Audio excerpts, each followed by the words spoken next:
नी की आर्थराइटिस के बारे में कुछ बताना चाहता हूँ। ये काफ़ी कॉमन प्रॉब्लम है। 50 के बाद नी में चेंजेस आने शुरू हो जाते हैं, जिसके कारण नीज में दर्द शुरू हो जाता है और चलना, वेरी डिफरेंट टाइप की एक्टिविटीज में बाधा आती है। तो इसकी अलग अलग स्टेजेस होती हैं। आप अपने डॉक्टर से जरूर मिलें, ताकि वो बताएंगे जांच करके कि कौन सी स्टेज में पहुंच गई।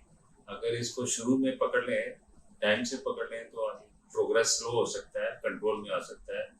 अगर इसको ऐसे ही छोड़ देंगे तो स्टेज 3 स्टेज 4 में पहुंच के फिर आपको नी रिप्लेसमेंट की तरफ